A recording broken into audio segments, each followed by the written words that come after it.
is Philosophy 150, Introduction to Philosophical Thought. If either of those facts is news to you, then now would be your turn to leave.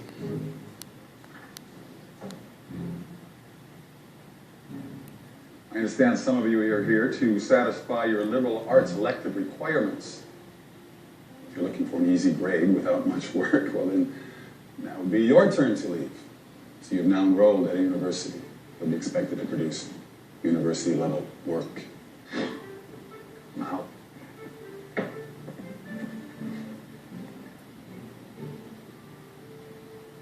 there's always one. Michel Foucault, Bertrand Russell, Ludwig Feuerbach, Bertolt Brecht, Friedrich Nietzsche, Ayn Rand, George Santayana, Democritus, Denis Diderot, David Hume, John Stuart Mill, Albert Camus, Richard Dawkins, Sigmund Freud, Noam Chomsky. The list goes on. Philosophers, poets, scientists, authors, towering intellects, all of them. But what do they all have in common? Yes? They're all dead. Well, that would be incorrect. Mr. Dawkins and Mr. Chomsky are still very much alive. Mr. G-Dog to Rod Trigger. G-Dog. Anyone else? No one. Well, they are, or were, atheists.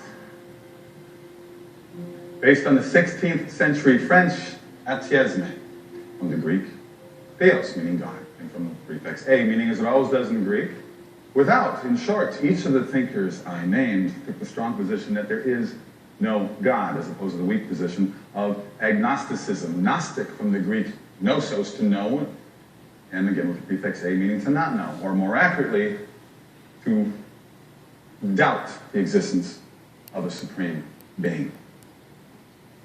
This semester I propose that we refuse to waste our limited time together debating the existence of the big man in the sky, the myth of a benevolent, all-powerful, supernatural being. This is, of course, a metaphor, but an illustrative one. Meaning, not that God has somehow died, but rather that he never existed in the first place. Other than in the depths of our forebears' imaginations, he was a useful fairy tale in ages gone by, when his fiery anger was used to explain away plagues and crop failures, diseases and disasters, which we now ascribe to bacteria and viruses, chromosomal disorders and plate tectonics. In short, science and reason have supplanted superstition, and we are all the better for it. And with your permission, I would like to bypass this senseless debate altogether and jump to the conclusion, which every sophomore is already aware of: there is no God. All that I require from each of you is that you fill in the papers I've just given you with 3 little words: God is dead, along with your signature. Assuming we reach a unanimous consensus, which I expect we will, I will be spared the tedious duty of slogging through dry and dusty arguments, and you will bypass the section of the course in which students have traditionally received their lowest grades of the semester. And when you finish, please pass your papers to the right.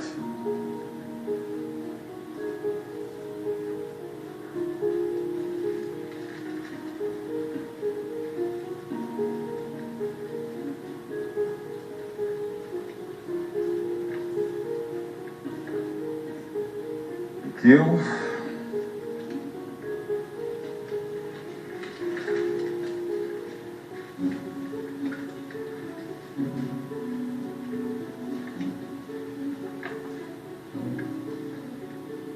Here. Oh. Lowercase g. Maybe this one ought to get extra credit. Thank you.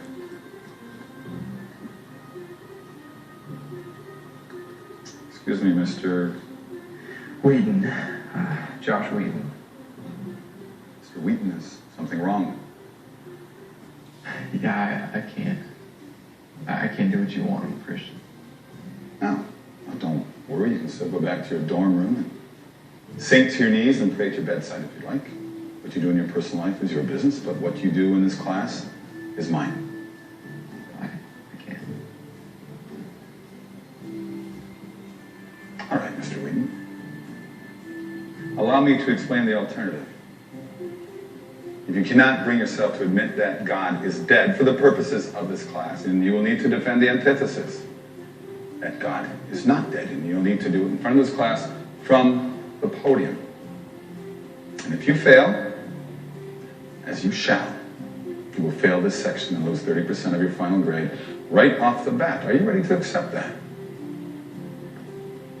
Well, who would decide whether I won or lost the argument? Well, I would.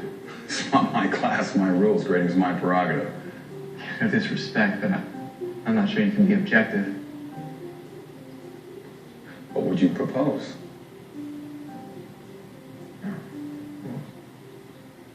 What about them?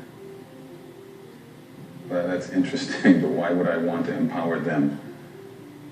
We've already won them over. I mean, I'd have to unconvince them. Get them to admit they were wrong.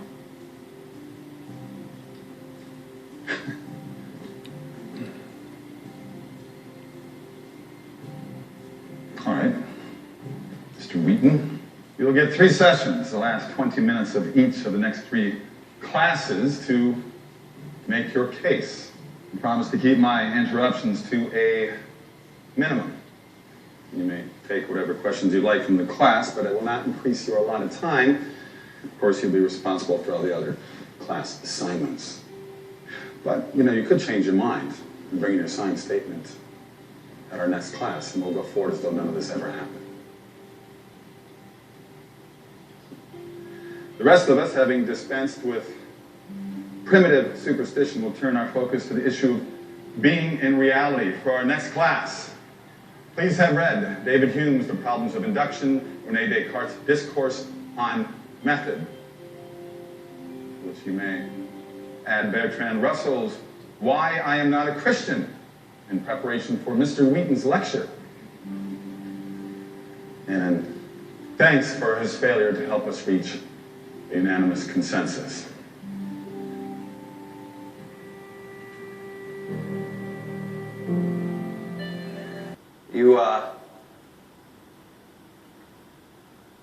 You waiting for someone? Yeah, you could say that. It looks like he's out at the moment.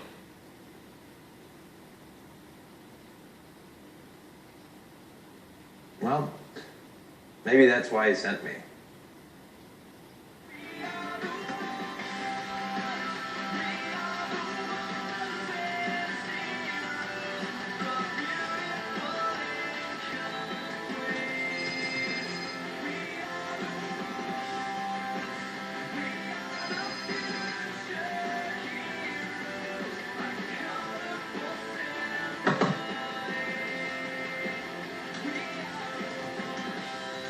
I could drop the class, run away, pretend like it never happened, which is what my girlfriend wants. I could sign the paper saying something I don't believe. Yeah, or I could commit academic suicide in front of a live audience by trying to prove that God exists. How many people in that class? 80, maybe.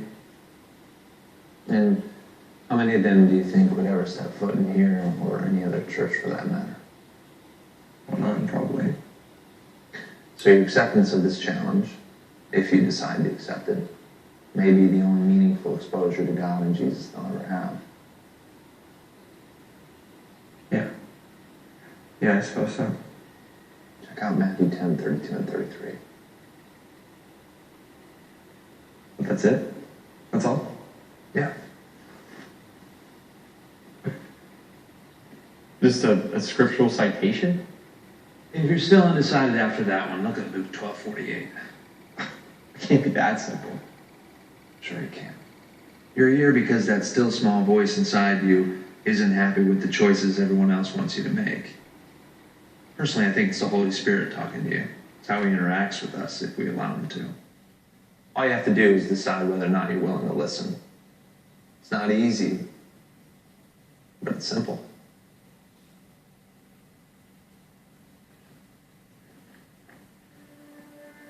some flat earthers out there who still consider the existence of a supreme deity to be either necessary or self-evident or both.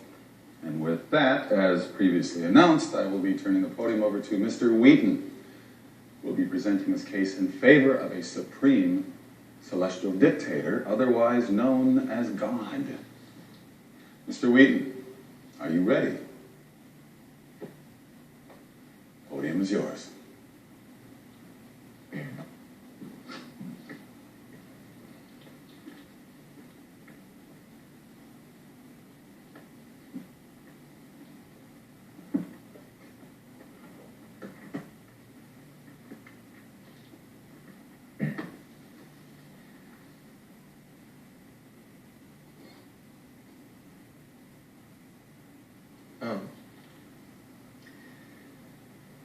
Atheists say that no one can prove the existence of God, and they're right.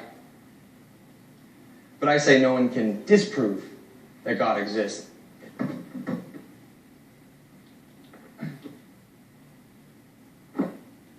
But the only way to debate this issue is to look at the available evidence, and that's what we're going to do. We're going to put God on trial, with Professor Radisson as the prosecutor, me as the defense attorney, and you as the jury.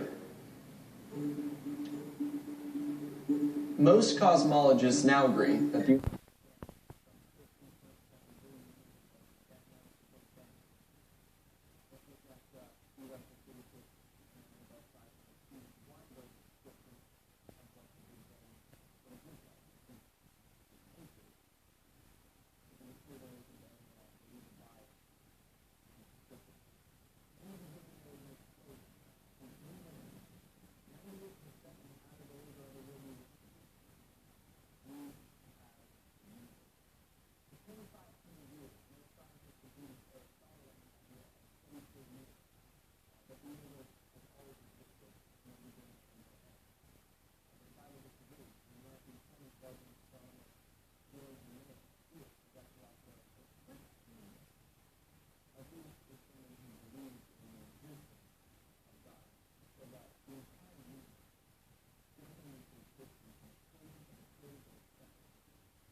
$2,500 the Bible had it right, and science had it wrong.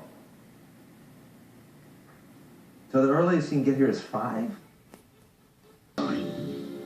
All of which points to a God that created it. You see, in the real world, we never see things jumping into existence out of nothingness, but atheists want to make one small exception to this rule, namely the universe and everything in it. But in his book, The God Delusion, Richard Dawkins says that if you tell me God created the universe, then I have the right to ask you, who created God? Dawkins' question only makes sense in terms of a God who has been created. It doesn't make sense in terms of an uncreated God, which is the kind of God that Christians believe in. And even leaving God out of the equation, I then have a right to turn Mr. Dawkins' own question back around on him and ask, if the universe created you, then who created the universe? You see, both the theist and the atheist are both burdened with answering the same question of how did things start. What I'm hoping you'll pick up from all this is that you don't have to commit intellectual suicide to believe in a creator behind the creation. And to the extent that you don't allow for God, you'd be pretty hard-pressed to find any credible alternative explanation for how things came to be.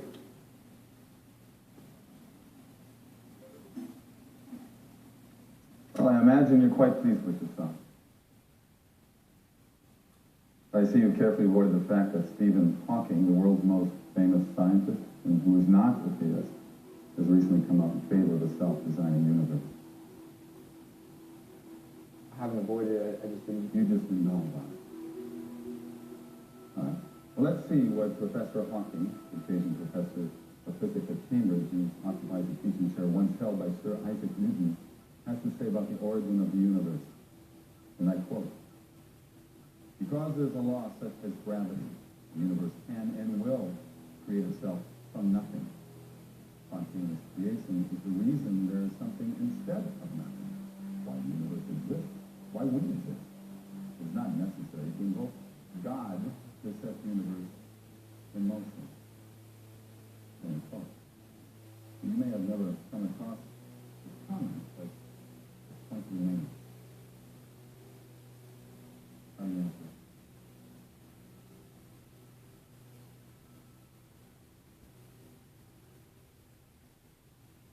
I don't know. You don't know. I checked the balloon of your entire argument with a single pen. And you don't know. Well, I mean, I'd like to tell you I heard this answer, but it really shaped my thing. So the greatest scientific mind of all history says that God is not necessary. But the person of profession says, oh, yes, he is.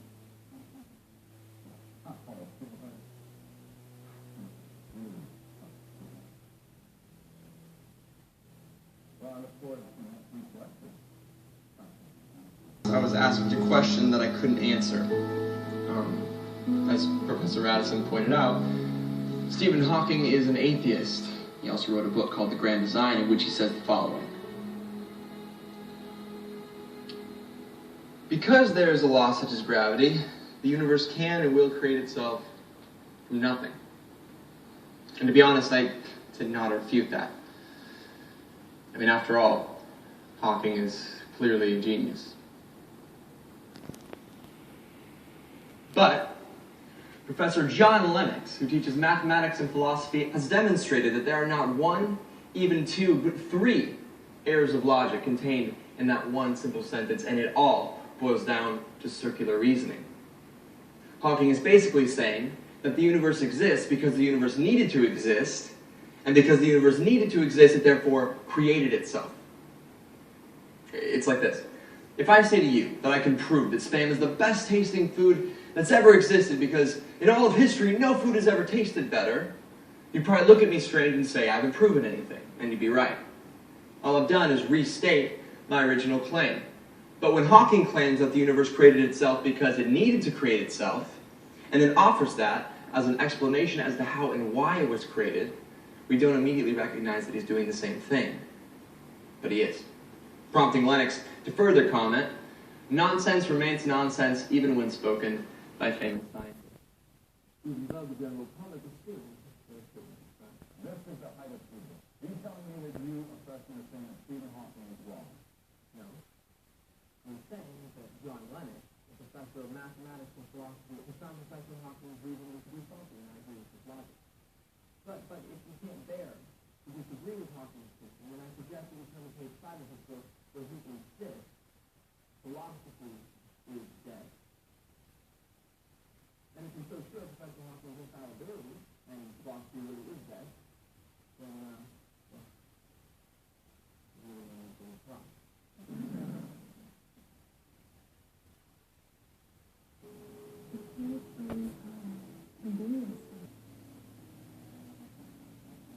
Ladies and gentlemen of the jury, for the last 150 years, Darwinists have been saying that God is unnecessary to explain man's existence and that evolution replaces God. But evolution only tells you what happens once you have life. So where did that something that's alive come from? Well, Darwin never really addressed it. He assumed maybe some lightning hit a stagnant pool full of the right kind of chemicals. Bingo! A living something. But it's just not that simple. You see, Darwin claimed that the ancestry of all living things came from that one single simple organism, which reproduced and was slowly modified over time into the complex life forms we view today, which is why, after contemplating his own theory, Darwin uttered his famous statement, Natura non facit saltum, meaning, nature does not jump. Well, as noted, author Lee Strobel pointed out that if you can picture the entire 3.8 billion years that scientists have say life has been around as one 24-hour day, in the space of just about 90 seconds, most major animal groups suddenly appear in the forms in which they currently hold, not slowly and steadily, as Darwin predicted, but in evolutionary terms, almost instantly.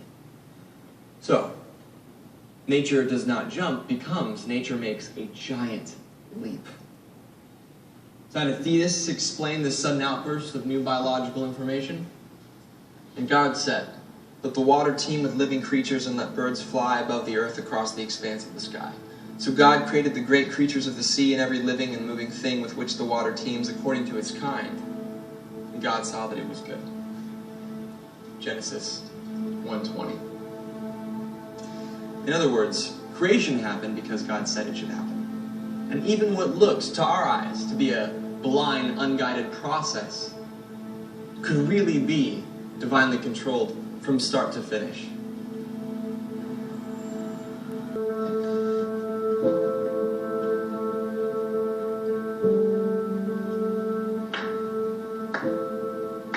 Lies, lies, and more lies. It's easy to dismiss what you don't understand, or what you don't want to understand. There it is. The default setting of the Bible thumper. If only you would open the scripture and read, then you would understand. So says the brave young freshman. For thou art wise, and with thou all wisdom shall die. Job 12, verse 2. What else does Job tell us? For man was born of woman. Is few of days and full of trouble. He comes forth like a shadow and does not continue. So man lies down and does not rise till the heavens are no more. Well, at least he got that part right. What happened to you?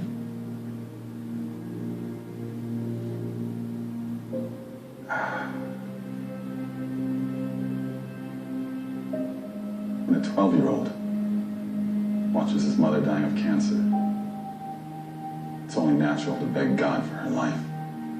And he'll promise anything to his make-believe grandfather in the sky, including to love and worship him forever, if only he will spare her.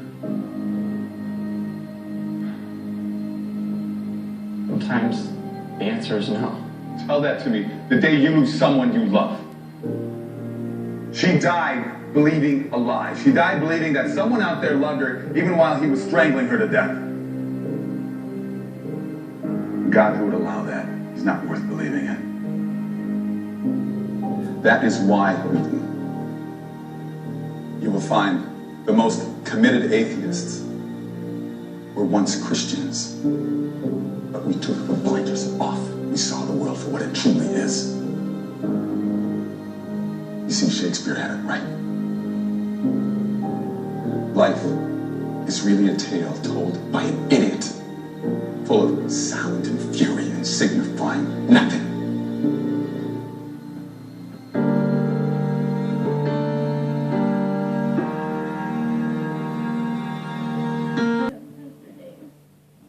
I've lost everything. What if I do everything?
Evil. That's have said that evil is atheism's most potent weapon against the Christian faith, and it is. After all, the very existence of evil begs the question, if God is all good, and God is all powerful, why does he allow evil to exist? The answer, of course, is remarkably simple. Free will. God allows evil to exist because of free will. From the Christian standpoint, God tolerates evil in this world on a temporary basis, so that one day those who seek to walk in freedom will dwell in heaven. Freedom is different from evil, but with the free will in the heart. It's the only God in heaven.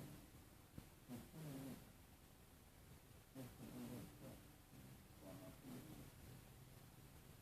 One day, all the evil in the world, before then, we look at the hero of God, wars and Holocaust, tsunamis, poverty, other people, and like that.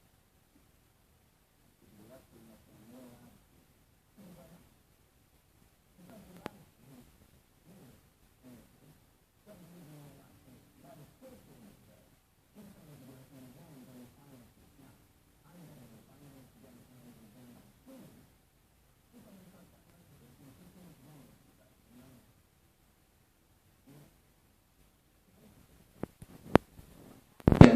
Are calculated to help me succeed, but why should I perform them? For Christians, the fixed point of morality, what constitutes right and wrong, is a straight line that leads directly back to God. Oh, so you're saying that we need a God to be moral, that a moral atheist is an impossibility. No, but with no God, there's no real reason to be moral. I mean, there's not even a standard of what moral behavior is. For Christians, lying, cheating, stealing, in my example, stealing a grade I didn't earn are forbidden. It's a form of theft. But if God does not exist, as Dostoevsky famously pointed out, if God does not exist, then everything is permissible. And not only permissible, but pointless. And Professor Radisson is right. Then all of this, all of our struggle, our debate, whatever we decide here is meaningless. I mean, our lives and ultimately our deaths are no more consequence than that of a goldfish. This is ridiculous. So after all your talk, you're saying that it all comes down to a choice. Believe or don't believe. That's right. That's all there is. That's all there's ever been. The only difference between your position and my position is that you take away their choice. You demand that they choose the box marked, I don't believe. Yes, because I want to free them. Because religion is like it's like a mind virus that parents have passed on down to their children. And Christianity is the worst virus of all. It slowly creeps into our lives when we're weak or sick or helpless. So religion is like a disease? Yes. Yes, it infects everything. It's the enemy of reason. Reason? Professor, you left reason a long time ago. What you're teaching here isn't philosophy. It's not even atheism anymore. What you're teaching is anti-theism. It's not enough that you don't believe. You need all of us to not believe with you. Why don't you admit the truth? You just want to ensnare them in your primitive superstition. What I want is for them to make their own choice. That's what God wants. You have no idea how much I'm going to enjoy failing you. Yeah, but who are you really looking to fail, Professor? Me? Or God?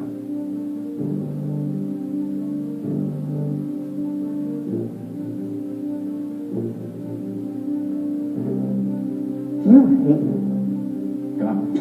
It's not even a question. Okay. Why do you hate God? This is ridiculous. Why do you hate God? Answer the question.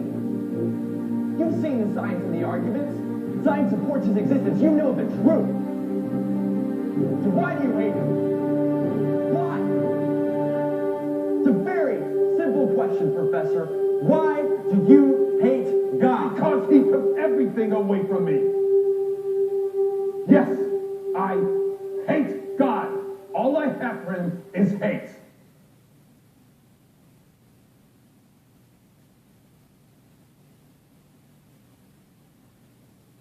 How can you hate someone? They don't exist.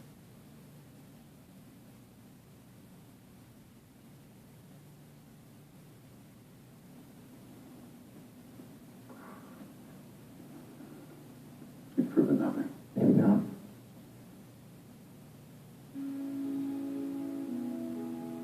They get to choose.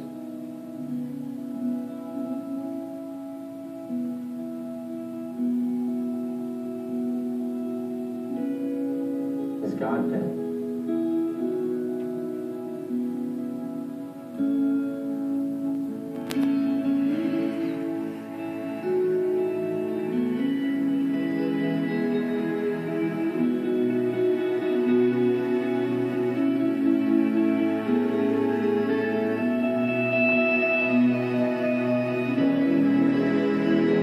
God is not dead.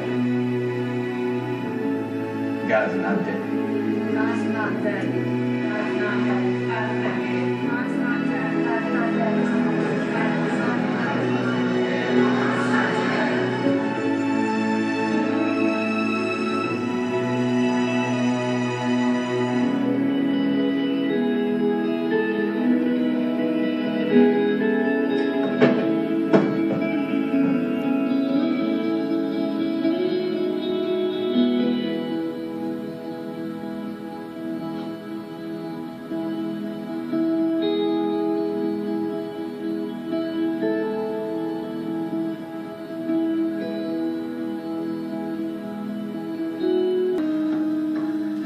Your decision to prove God is not dead has affected me greatly.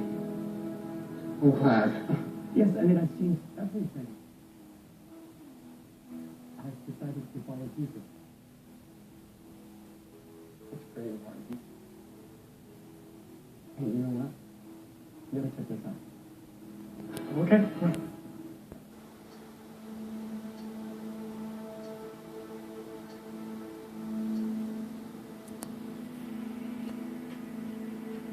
I don't even know what I'm doing here. I mean, it's not like you even know who I am.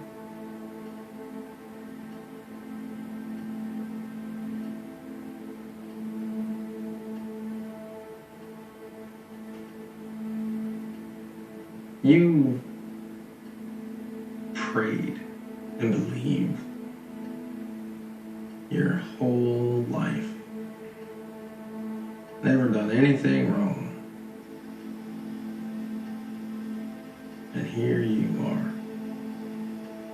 You're the nicest person I know. I'm the meanest. You have dementia. My life is perfect. Explain that to me.